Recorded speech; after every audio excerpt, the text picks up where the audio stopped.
What? Can anyone hear me? Good afternoon. This is a session on climate change. My name is Dan Kevles. I have written and taught for many years about issues in science and society, and I'm going to moderate this discussion. As you probably know, increases in greenhouse gases such as carbon dioxide produce increases in atmospheric temperature, that is, warming. So we as a collective face a question. A collective is our society, but it most immediately here in this room this afternoon. The question is, does the world need to take action very soon to halt, or that is now, to slow or halt the emission of greenhouse gases? So we are asking you to answer this question now using the electronic voting devices at your seats, and then to answer it again at the end of the session. The idea is to assess whether the discussion you are about to hear changes anyone's mind in either direction. So we can proceed with the voting. How long do we have for the voting? About a minute? 10 seconds. Here we go. Oh, there we go. 10 seconds. So please vote.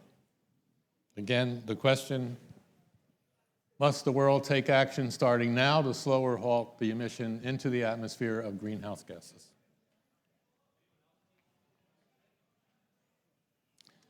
We are going to keep the results of this poll taken at this moment confidential so that you will not be influenced in your perceptions of the discussion by the results. There will be no lemmings effect here. And then we will reveal the results of the initial poll and the second poll at the end of the discussion. So the discussion will take up several issues that are embedded in the question. First is the science. What is our knowledge about climate change and the role that human beings play in affecting it? Second, how should this knowledge be disseminated to the public in a democratic decision-making society? What is the difference? Where is the line to be drawn between information and action, or advocacy, I'm sorry. Third, if the action is called for, what policy should be adopted, and at what cost, and how should the burdens be distributed? And then finally, what values should we bring to the issue of climate change, particularly with regard to who will bear the cost of doing anything about it. In order to explore these questions, we have two distinguished and very articulate panelists here. To my left is Gavin Schmidt, who is a climate scientist and director of the NASA Goddard Institute for Space Studies.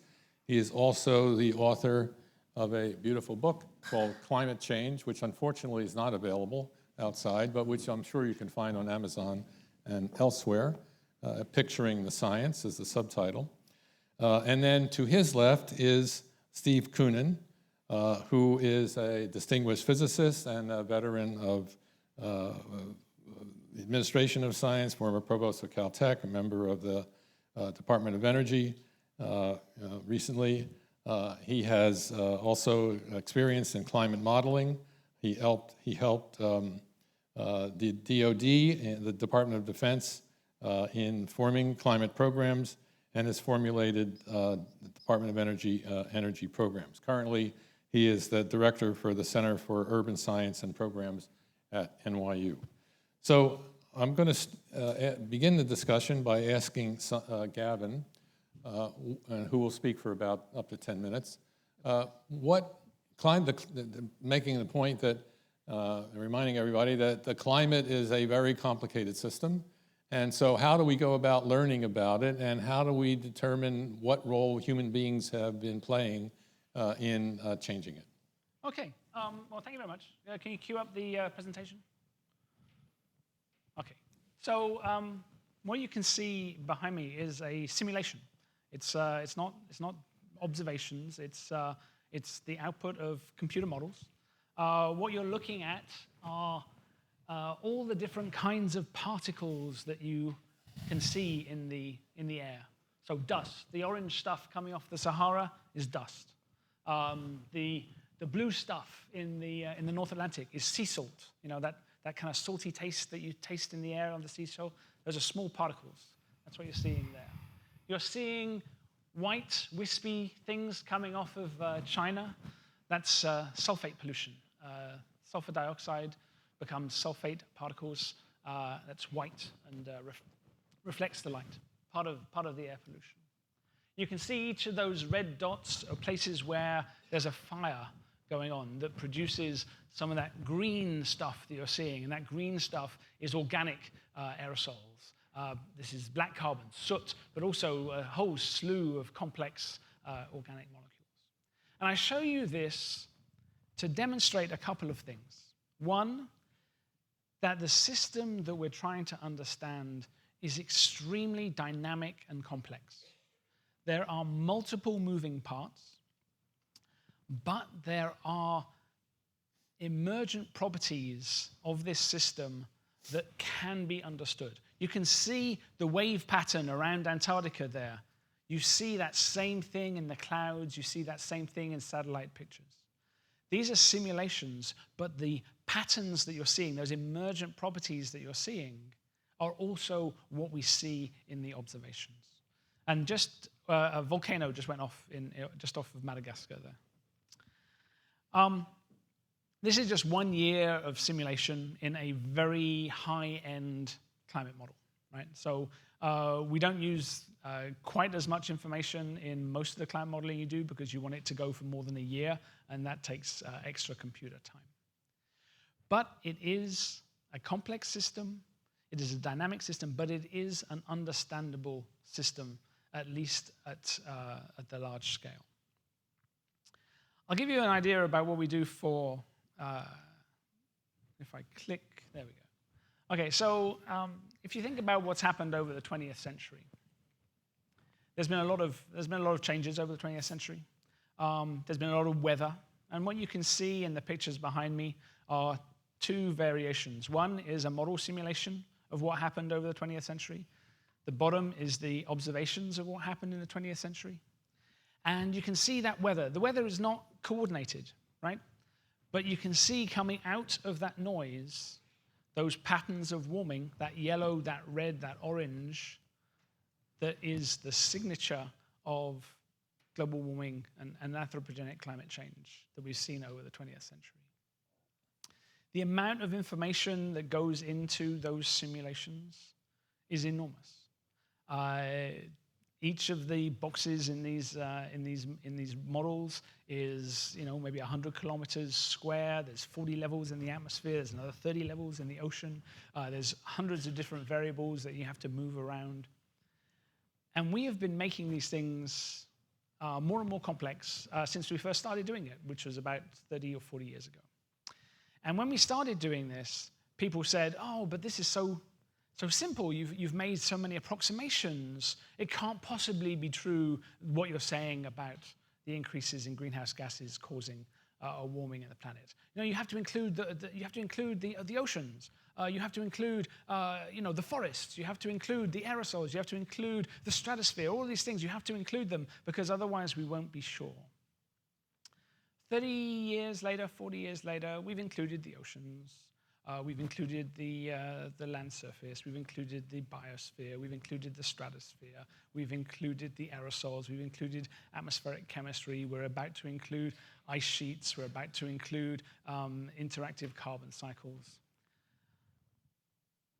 The basic answer that comes out of these simulations has not changed in 30 years.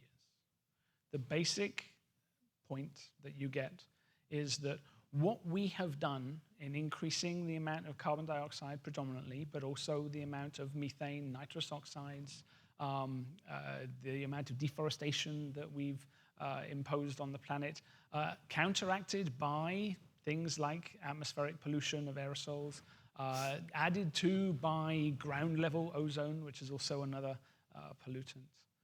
What we find is that every time we've done this, and we've done it many, many times, the reason why the planet is warmer now than it was 50 years ago is because of the effects of human activity. And the dominant one of those is carbon dioxide. In and of itself, that wouldn't be a worry. In and of itself, that doesn't mean very much. But Carbon dioxide is an extremely long-lived constituent of the atmosphere. It's very stable. It doesn't react chemically. If we put in carbon dioxide, it doesn't get reabsorbed into the system really for perhaps 100,000 years. It decays, but it doesn't go away for 100,000 years. Some things we can stop very quickly. When we had pollution in Pittsburgh and in the Northeast that was causing acid rain, that was caused by the sulfur in the coal that was being burnt in power plants. Once we removed the sulfur, that problem went away very, very quickly because the lifetime of aerosols and particles in the system is short. So the first animation I showed you, that showed you that complex pattern of aerosols. You can only see that complex pattern when the lifetime of something in the atmosphere is very short. We can clean up the air from particles very quickly. We just stop emitting them. The consequences of increasing the amount of carbon dioxide in the atmosphere, however, are much, much more long-lasting. And not only is it long-lasting, we're putting in an ever-increasing amount of carbon dioxide into the air. Last year, it was something like 10 gigatons. This year, it will be more. And next year, it will be more still. It's not even increasing linearly. It's increasing more than linearly. So we have a situation where we can now say, okay, well, we understand what's happened over the 20th century. And not just the 20th century. We can go back to the last glacial maximum 20,000 years ago. We can go back to climate events that happened 8,000 years ago, 55 million years ago. We have a good understanding of a lot of the different aspects of climate change all throughout Earth history. We take that understanding and we say, well, if you're going to keep on doing this, if you're going to keep on going on that trajectory, then the chances are, very likely, more than chance. I mean, it's going to happen. That the planet is going to continue to warm. The ice caps are going to continue to melt.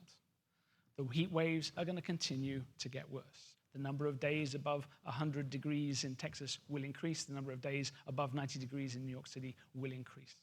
The sea level is rising. It's accelerated. It used to have like a long-term rate of about 1 millimeter a year. Now it's 3 millimeters a year and increasing. The amount of mass that we're losing from the Greenland ice sheet is also accelerating. The same for the West Antarctic ice sheet. These things have consequences. These things have consequences for our societies that are built on the coast. These things have consequences for our agriculture, for our public health systems, for our built infrastructure, how we build our houses, what we put in them, how we use energy, how we generate energy. All of these things are affected by climate change.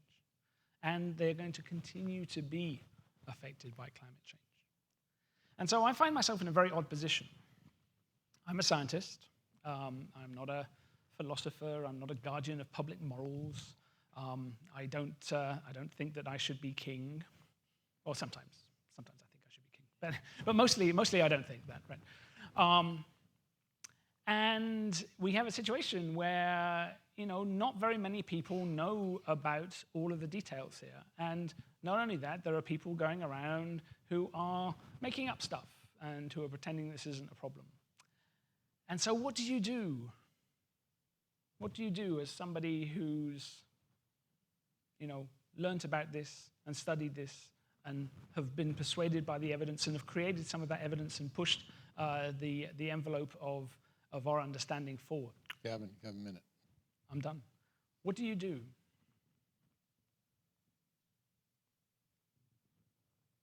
So I'm going to just leave you with that thought, and then you can tell me what I should be doing, because I'm obviously not doing the right thing.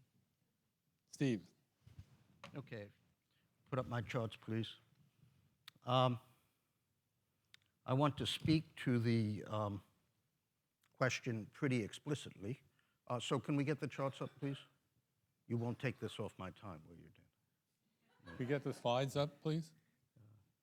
You have to click something? No. Hello? Hello. Ta-dum. There we go. Okay. So I want to speak pretty directly to the question of whether the world must reduce greenhouse gas emissions now. And I would emphasize, as you think about the question, the must, the imperative, and now the urgency. And in my thinking, there are really 4 conditions that you have to answer. Reducing emissions will, in fact, cause detrimental climate change. You have to believe that the world can reduce greenhouse gas emissions enough to make a difference. You have to believe that someone, we collectively, will be willing to pay the costs to reduce greenhouse gas emissions. And then you have to believe that there is no alternative because the resolution says we must do that. And I'd like to go through each of these, say a little bit about each of these points, and try to convince you that the situation is perhaps not as clear as you might think it is. I would start first by saying that there are major gaps in our understanding of the climate system. Gavin gave a very nice exposition of the model results. Unfortunately, when you look in detail at the level of precision that we need to confidently attribute the changes to human activities, the models have a lot of problems. We're trying to model a physically complex system over which we have limited historical data, limited current observations, and we're looking for the effects of a small perturbation, namely the greenhouse gases and the aerosols. There is a failure in many dimensions of these models. They don't match the current observations of the surface temperature or the Earth's reflectivity. We're looking for changes of about 0.5 to 1 degree in the surface temperature. The models differ by 3 degrees among themselves in what the temperature is. Similarly for the reflectivity. Some of the scientists, very credible people at NASA centers, say these models are describing some reality, but it's not that of the current Earth. They do not reproduce the current temperature record with sufficient precision, and I will show you a bit of that. We failed to observe a predicted accelerated warming in the atmosphere over the tropics that the models unambiguously predict. We cannot directly detect the heating caused by greenhouse gases with the instrumentation we have. Our error bars are about 5 in some units, whereas the effect we're looking for is 0.5 or smaller. We failed to see the sea level rise as predicted. We failed to describe the record ice around the Antarctic at the moment, although we do describe the observed decrease in the Arctic ice. And we failed to see the extreme weather events that the models predict. Such failings are acknowledged quietly by the consensus community. If you read the documents carefully, you will see that those failings are there. In my mind, they are not details to be worked out. You will always hear, well, the science is always unsettled. These are details that we will clean up. But they are major problems that undermine our confidence, perhaps not destroy it entirely, but undermine our confidence in the projections of future climates. I show you one example, this from a consensus document, the IPCC's most recent report of a couple of years ago. The observations of the surface temperature on the black line. The gray band on the left are the model predictions historically, and then various projections of the 50-some-odd models that the report uses, all going up and to the right, while the current temperature has been flat for about 17 years. Any scientist looking at that would say, there's probably a problem here. And in fact, the IPCC, in its most recent report, spends 6 pages trying to understand exactly why this is happening. If you look in the upper atmosphere over the tropical region, the satellite measurements and the balloon measurements, as shown on the bottom of the temperature, are largely not going up at all, whereas all of the models predict that one should see an increase in temperature. So the details matter. Maybe it is CO2, maybe it's not, but all the pieces, some of them major, have not fallen into place. A lot of discussion of sea level rise. Since we're all in the New York area, or many of us are from New York, I love to show this graph, which is the graph of the sea level as measured by tide gauges at the southern tip of Manhattan, the Battery, put out by NOAA, official government statistics. And what you see is a constant rise, very difficult to see any human influence at all in the latter years, a rise extending uniformly from 1850 to the current at a rate of about 11 inches a century. I was surprised when Ambassador Burns quoted horror yesterday at that 11 inches a century. He said 5 inches in 50 years, because in fact New York City has been managing that quite well. So any notion that Manhattan's going underwater in the next 10 or 20 years seems pretty suspicious on the basis of that data. I've been doing science advice for the government, advocacy is what we're going to talk about, for about 35 years in a variety of different dimensions: national security, the Human Genome Project, some climate projects, supercomputing, and so on. And I've got to say that this particular subject is the most dysfunctional interface between science and policy that I've seen in those 40 years. That mix of advocacy, media, and science is not very conducive to a thoughtful discussion. We see outrageous statements of certainty from public figures and administrators. There's a quote from John Kerry saying, "Let there be no doubt in anybody's mind that the science is absolutely certain." Okay? Wrong. We see a minimization of uncertainties. In policy advice, if you read the advice for policymakers from the IPCC reports, it is discordant with what's in the technical text. We see press releases that routinely minimize the uncertainties. The real consensus, frankly, is how much we don't know about the climate. We see the most extreme IPCC scenarios, which include the population soaring to 12 billion people by the end of the century, routinely quoted as business as usual in order to overemphasize impact. We see denigration and suppression of legitimate scientific dissent from the consensus view.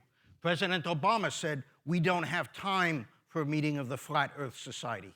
Marcia McNutt, the editor of Science, where you would expect the scientific debate to be robust, said, in fact, in a recent editorial, "The time for debate has ended." Outrageous. I've heard scientists, knowledgeable ones, say privately, "We can't say that in a public statement, even if it's true. It will give ammunition to the deniers."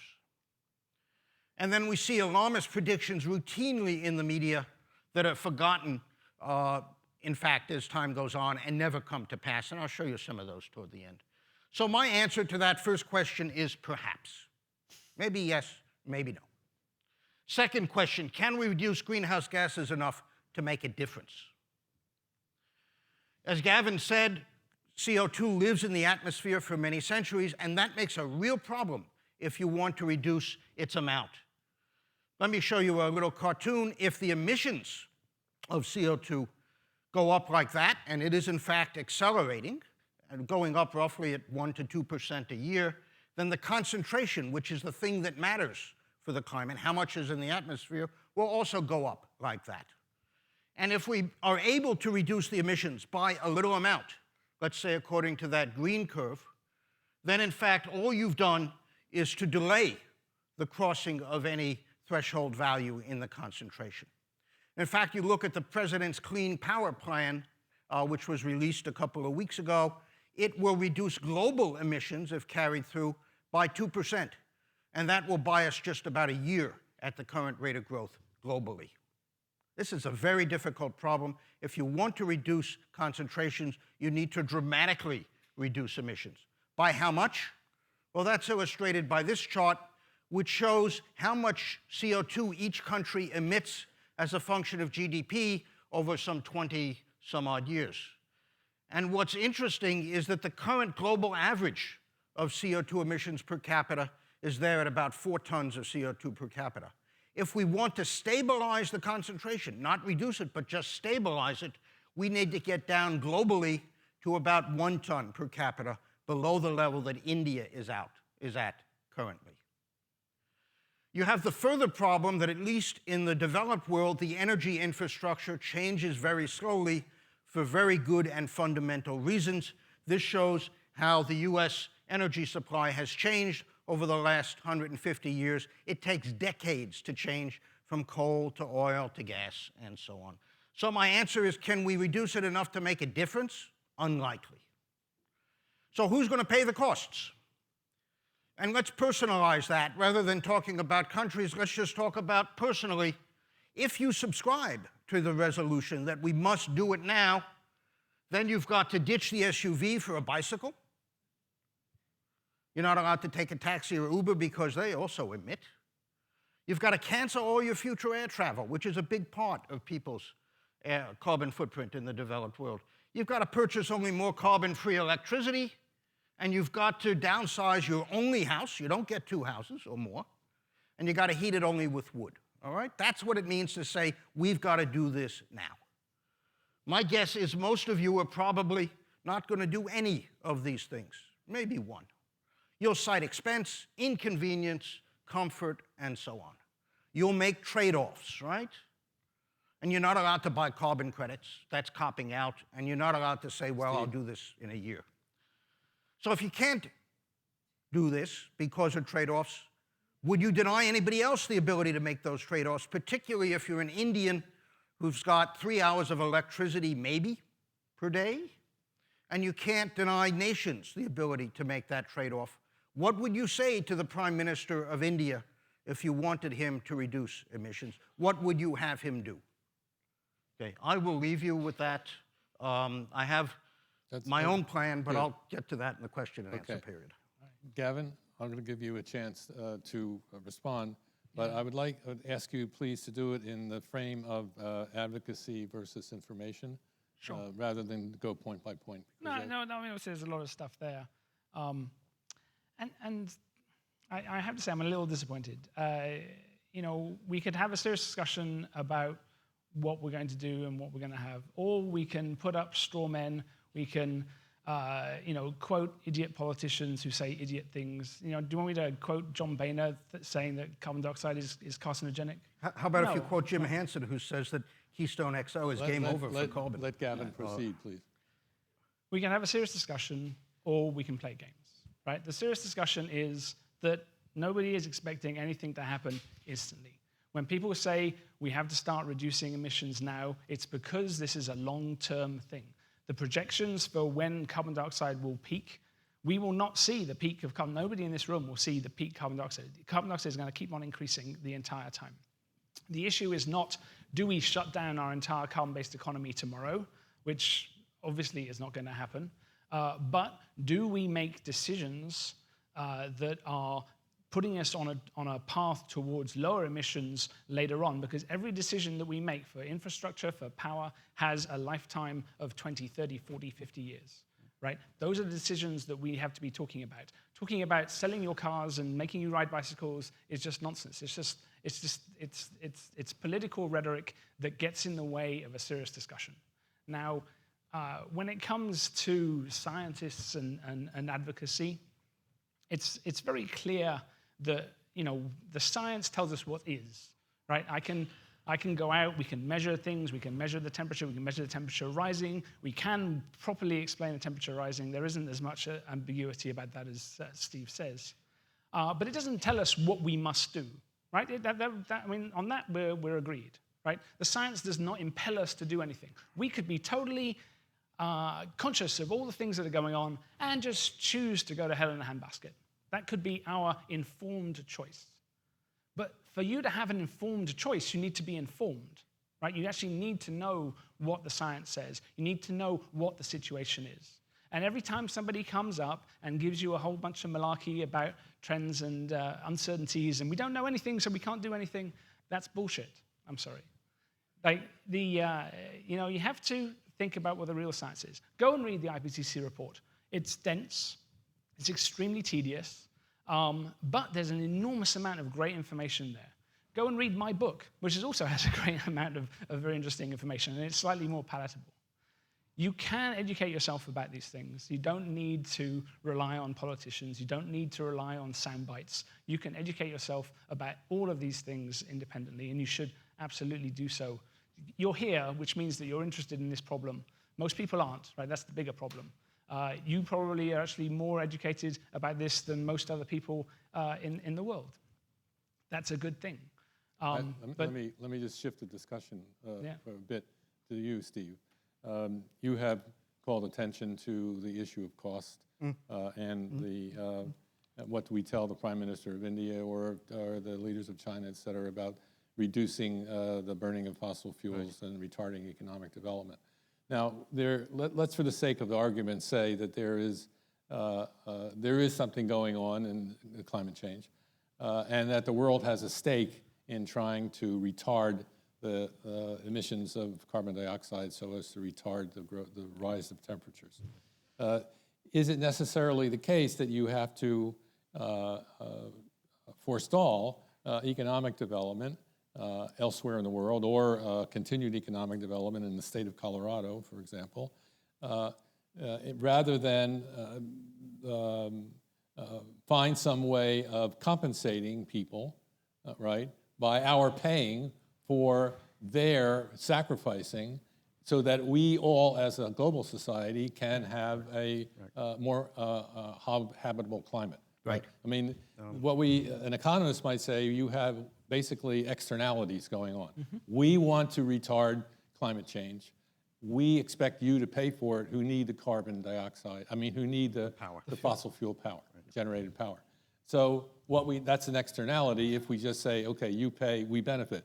But let's talk about, what about talking about the internalizing the costs for the world? Okay, what do you think of that strategy? So I would assert that that goes contrary to, first of all, the science is not so certain as to create the effective political dialogue that would let that happen.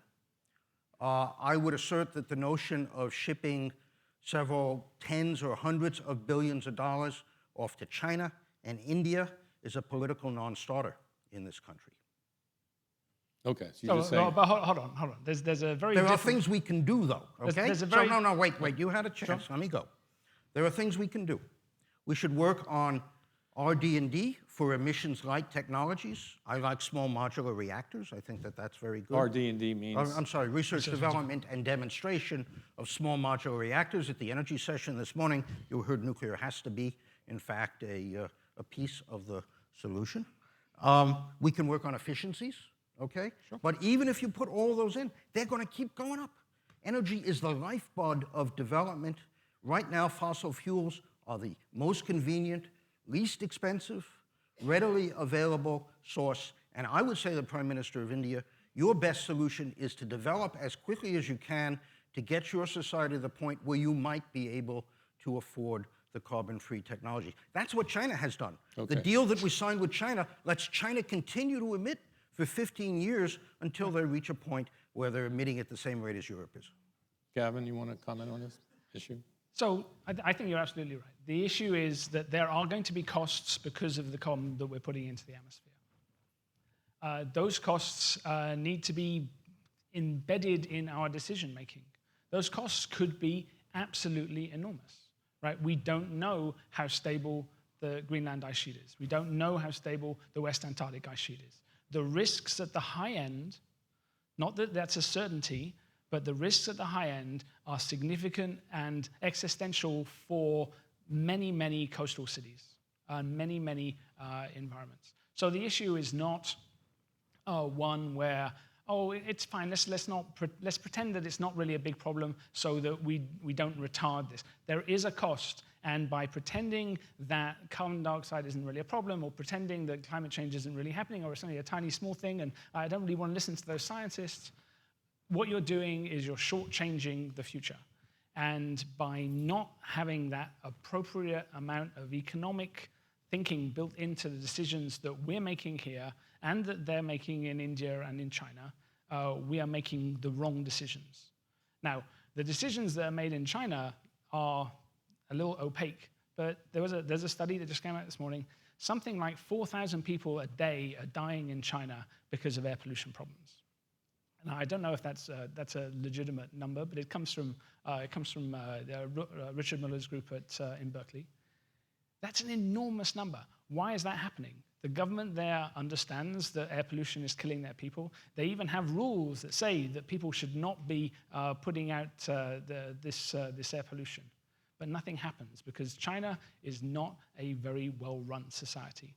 It's a very rich society, it's a becoming richer society, but it is totally corrupt, and most things don't happen the way the things should happen. So you have a situation where the central government wants to do the right thing, but it can't, right? They're not making the right decisions. By telling India, just do what China is doing, what you're actually doing is encouraging them to increase the amount of air pollution, increase the amount of deaths and particulates, and you're not going to help the carbon change issue. So it's perfectly possible to use coal cleanly. We do that in this country. You just have to put the controls on. But what would you tell India to do? So in fact, India, there's a lot of places which are never going to be on the grid. They should be looking at solar. And you can consign them to energy. One at a time. Okay, and in places where they're already using a lot of wood and dung for burning, the impact of black carbon, which is also a warming effect, is actually larger than the impact that they would have if they were using a coal-burning clean power plant. Right? So you jumped to conclusions about what I was going to say because you weren't listening, right? So in fact, in India, there is scope for increased fossil fuel burning to produce electricity, but that is not the future, right? That is something they can be doing now, but it isn't the only thing Steve, we should be doing. Give you the last word on values, because then I want to turn to the audience. Yeah, look, in the face of scientific uncertainty, it really becomes a values discussion. How much do we value development over environment? How much do we value the current generation over future generations? And many politicians say, think of the children. Indeed, but think of the children in a developed society, which has used the energy to develop, versus think of the children in an energy-starved society that runs on half a kilowatt of solar power. And then finally, it's geographical equities that we need to worry about. Those are complicated. They involve trade-offs. It's a moral discussion. It is not a do you believe the science or not question. Okay, I want to thank both our panelists for the moment and turn the discussion over to responses to questions. So please wait for the mic. I will recognize you, but wait for the mic. After I recognize you, speak into the mic. Please stand up and say your name and then ask your question. And since time is really short, please make sure it is a pointed, brief question rather than a lecture or a micro lecture. Okay, we're ready for questions. Yes, over there. Hi, Stuart Brand. Thomas Carl had a paper recently saying that it was basically a data error that produced this apparent 17-year pause in the warming. I wonder what your two panelists have to say about that. Are you persuaded that the pause did not happen, or that it did, or what do you think about that paper? So the Carl paper in itself is not really, it's just one piece of information. But if you look at the data from all around the world, and if you took that data up till 1997, right, and you put a line through it, and you go all the way to 2014, 2014 was right on that line, right? There is no actual evidence that there's a big long-term shift in the underlying trends. But you do get time periods where things go up, things go down, mostly as a function of what's going on in the Pacific in terms of El Niños and La Niñas. This year is running very warm. We're likely to be the warmest year on the record. Last year was also the warmest year on the record. And perhaps even 2016, because of the way El Niños work, will also be the warmest year on record. So basically, no. I think that was a statistical artifact, and there is no long-term change in the rate at which the planet is warming. So can I weigh in on that? Yeah, sure. Briefly, please. There has been a slowing of the rise in temperature over the last 17 years or so. When it started, the climate scientists said, well, you see fluctuations like that, we'll wait 10 years, and if it gets beyond 10 years, then we've got a problem. Then it was 15 years, then it was 17 years, now it's 20 years. No, so I think there is an emerging problem. If the temperature stays rising at the current slower rate, then I think we're going to, and IPCC folks have said it themselves, there's going to be a problem in a few years. We will see an El Nino in this coming year that'll cause a spike, but there is an issue, and it remains to be seen whether it's going to resume rising the way it did in the 70s, or in fact it's going to continue flat. Would you like to make a bet on that? Next question. No. Okay. Yes, sir.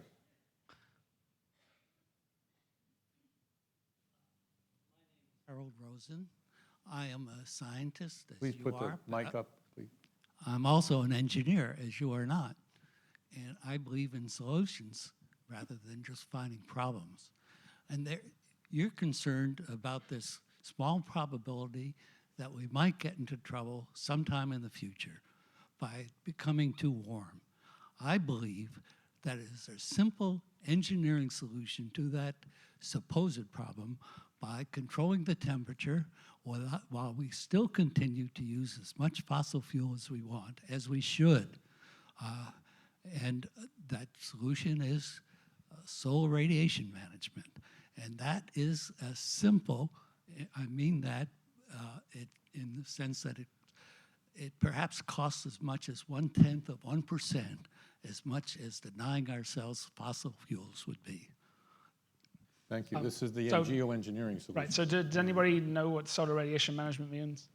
Effectively, it means putting in small particles into the stratosphere and having them become like a sunshade that reduces the amount of solar radiation that comes in, so solar radiation management. And the idea is that that can cancel out the extra energy that we're keeping in because of the greenhouse gases.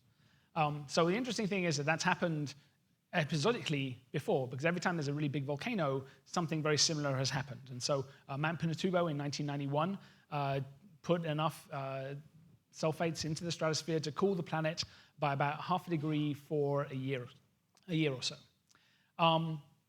So the science of that, there's no real problem with. The consequences of that are a little bit more problematic. There's consequences for the ozone layer, there's consequences for acid rain, there's consequences for high clouds. But the biggest problem is not a scientific or an engineering one, but it's a governance one. Who decides? How do they decide? And what do you do when somebody objects?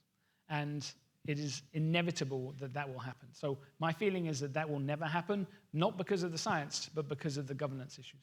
Yeah, geoengineering is a last resort if the climate goes really bad. It's something we want to understand whether it's feasible, what the side effects might be, but it's not something you want to deploy. Let's see, are there any, well, we don't have time for a debate here. In the back. Thank you, Bob Corman. I remember reading an article a few years ago. Your name, please? Bob Corman. I'm sorry. I read an article a few years ago, I think it was in Scientific American, that talked about on-gassing of CO2 by the oceans, and that was going to change the pH, and it was going to destroy the coral reefs and thereby the near-in food chain, and that this was going to be a calamity way before temperature would be. Do you have any thoughts on that? Do you want to go let me try first? Yeah. I mean, we do see a decrease in the ocean pH, often referred to ocean acidification. In fact, it's the ocean becoming somewhat less alkali. Over the last couple decades, it's about 0.1 pH units. If you look at the daily variability of any place in the ocean, it's quite a few times more than that. So there is a slow secular trend. The oceans are absorbing CO2. Exactly what effect it's going to have remains to be seen. So there's a little bit more known than that. I mean, so it affects mainly carbonate-producing animals, so animals that produce carbonate shells, mussels, oysters, and of course corals. Corals face a number of other threats, not least from warming itself, because they bleach once the temperature becomes too high for them. So there's a huge coral bleaching event going on right now in the Pacific with the El Nino that's occurring. The acidification adds to the stresses on coral reefs, and of all the groups in climate, the ones that are the most worried when they come to meetings are the coral reef scientists. Yes, sir. My name is Peter Georgescu. I would like to ask Gavin, what kind of information do you need to have so that you can convince Stephen and others that what we're talking about here is a real trend and not an approximation? It's great to have the debate we have had, I appreciate that, but to us, laymen, it's not really all that helpful. We really would like to have some more help. So what will it take for you guys to ultimately agree on a direction? What kind of information do you need? I don't know, you tell me, Steve. So I would like to see. All right, well, Gavin, why don't you go first, and then I'll tell you what I would like. Yeah, but please try to keep your answers brief. You know, my philosophy has always been, look, you do the work, you show the results, you give your workings, you make nice graphics for Bloomberg News, you talk about it to anybody that wants to hear you talk about it, and you explain how you understand what the fingerprints have been in the 20th century, what they've been in other times. And, you know, you kind of leave it to people. And then you talk to people about solutions. Stephen. But you know what? Sometimes that isn't enough. So here are two things that would, I think, convince me. You know, in matters of critical national interest, and this is a matter of critical national interest according to the President, Secretary of State, and so on, we routinely run red teams. And that is, we put a group of experts together with the explicit charge, tell me what's wrong with this picture.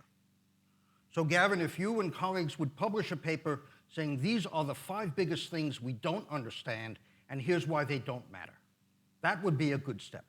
Or we charter an independent national commission. The second thing is I'd like more precision and less alarm in public communications. You said a few minutes ago, 2014 was the warmest year on record. Yes. In fact, as you know, there's only a 38% chance probability that that's right. The more precise statement is that 2014 is a statistical tie with 2 years over the last 10 years. And in fact, the temperature has not gone up in any significant way over the last decade. It's not you know, true. when you look at the Met Office press release, Okay. Do you know where that 38% came from? it's in the NASA press release. Do you know who wrote the press release? Oh, you did. Yes. So why didn't you? Say that? Why didn't you say that now? Because it's not the right number. The 2014 was the warmest year in our record. When And there's a two-thirds hold chance on. that that's Wait, wrong. wait. Hold on. Wait, Now please, you're actually please, talking please. about my work. Right? This can go on So, forever. Go No, ahead. let me Okay. right. So, whenever you're trying to say something about the real world, right, you always have to make approximations, right? It's always an estimate. We don't have measurements everywhere, right? So everything we do, any statement that you make, anything that he's ever said, or I've ever said, is something that is a model of the real world. Models are never right. They're always useful or not useful, right? The models that we use to estimate the global temperatures, they're useful. They tell us what's happening, and they have given us useful information. But what happens is, you got 1 year here and then another year here, but there's uncertainties. And so it is possible that this one was a little bit underestimated, this one was a little bit overestimated, and that one might have been the warmest year. But the year that was the most likely to have been the warmest year in record was 2014. The year that is most likely to be the warmest year in record at the end of this year is 2015. There is no ambiguity about that. One response, if you look at the way the UK phrased the same situation, they said 2014 was a statistical tie with another year and was one of the warmest, not the absolute alarmist statement, warmest year ever. So George Bush wasn't actually the president. He was a statistical tie with Al Gore. We have a whole raft of hands here. Ed Stolper. I'm sorry. Joe Nocera here. Steve started to ask Gavin a question that I think is worth asking because it does speak to the advocacy issue that, and he was going to ask, what did you think of Jim Hansen, who is the most famous warming scientist, who said, if X happens, it's over for the planet. And that seems to me to have stepped over science and into the realm of advocacy above and beyond. And I would like to hear what you have to say about that. Jim is an advocate. There's no question about it. He would not argue with that statement. He has been advocating for the last 5 or 10 years for serious and rapid improvements or reductions in emissions. There's no ambiguity in his position. He is an advocate. There's no question. Does that mean that we should take everything Jim says about the science now with a grain of salt? No, you're an advocate for your position. I'm an advocate for my position. We're all advocates. Nobody is here on a public stage who is not advocating for something, right? I'm trying to advocate for perhaps a more informed conversation. I haven't advocated any particular solutions in front of you now. We are all advocates, and so this notion that I must only be an objective scientist and I'm not allowed to be a citizen is a nonsense, right? We have science that tells us what is. We have values that we think the situation ought to be, and those combination of those two leads us to advocate for something. Now, it could be for greater information, it could be for greater education, it could be for liquid natural gas, it could be for nuclear power, it could be for anything, right? Our role as a scientist does not preclude us from being a citizen. There are several kinds of advocacy in science that's grounded in science. One is an advocacy when you really believe the science. Another is an advocacy where you know that the science is uncertain. and another form of advocacy that nobody is making here. And I'm not indicting either of you with either the first two. I'm advocating that we just do this science with the same... in which you just simply make it up. But let us do this science with the same rigor and transparency that we do other fields of science. First Ed, and then we have time for 2 more questions, but Ed in the back right there, in the back of you, and then this gentleman, and then we're going to take the next vote. My name is Ed Stolper. One thing that nobody disagrees on is that the CO2 is going up and is going to continue to do so. Ed, a little louder, please. No one disagrees that CO2 is going up and is going to continue to do so. And also the time scale, the lifetime of CO2 is very high. I think Steve posed it right. I mean, what we might be able to plausibly do in terms of production of CO2 might delay us, and I thought I read maybe 40 years or 50 years there. And then that is a question of how much risk you're willing to take. Many people would say delaying it while we find a solution would be a good thing. Now, Harold has raised the possibility of geoengineering, and one that strikes me as sort of extreme, and that is putting SO2 into the stratosphere. What do you think about the prospects of actually pulling CO2 down by engineering? And I've always liked this, to be honest. It probably is achievable. A lot of people who are working on it are quite smart. Nobody's brought it up to scale. Have you thought about this, and what do you think the prospects are? Because then you could satisfy, there's a lot of time scale. You know, how long does it take to figure out how to do it, and how long does it take to bring it down? But you could not have to interfere with development. Yeah. If you could only, and I'm not talking about leveling it off doesn't really help. You have to bring it back down. And there are plausible ways to do it. What do you think about them? And please be brief, I'm sorry. The issue is cost. There's doing nothing, you've already no. Very high. Yeah. But the issue of air capture is the cost. It's by far the most expensive thing that you could possibly be doing. If you wanted to spend $400 a ton removing carbon dioxide from the atmosphere, you would be much better off spending $400 a ton, much less, improving efficiency, burying carbon captured from power stations, investing in solar.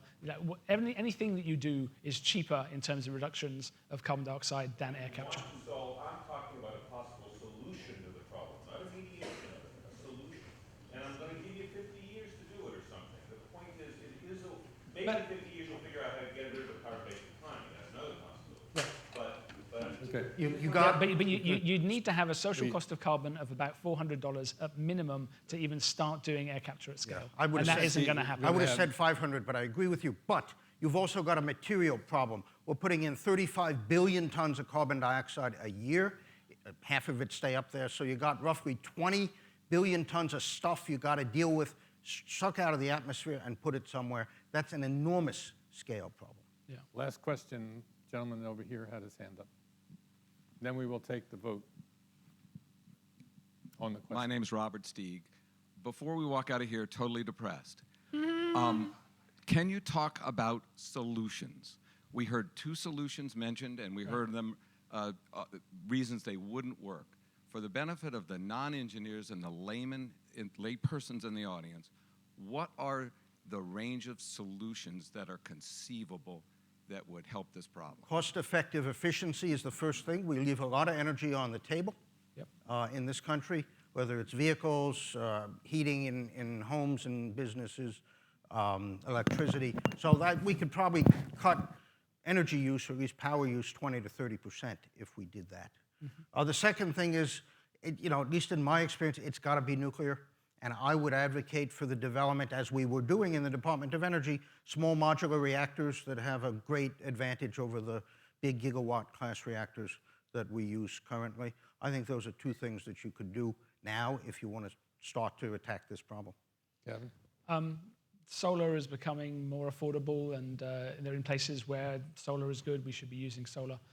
Offshore wind, where that's useful, and better grids. Like, I think what we forget is that the U.S. grid is not very well connected. It could be much better connected, and having a better connected grid will allow for a lot more intermittency of sources to come into the system, reducing both the need for coal and other base loads. I want to thank our panelists, but before we give them a round of applause, I'm going to ask you to express your response to the question. Must we act now, and must the world act now in order to reduce the emission of greenhouse gases? As soon as you vote, we will then have the results of the first poll and then the second poll. You'll be able to compare whether our discussion has cast more heat than light or light than heat. If only we could bottle our energy and use that to power the lights. Right. So what do we got? Before? So, 78. After? No! Ah. All right. okay. 78 say yes, we must. 12% no, and 10% don't know. 74% after, 15% no, and 11%. Well, that's a statistical tie. Yeah, that's, Right. Very good. That's a statistical Remember tie. that language. Wanna thank our panelists, Gavin Schmidt and Steve Koonin, for, we must say, at the least, a very vigorous debate. Good done.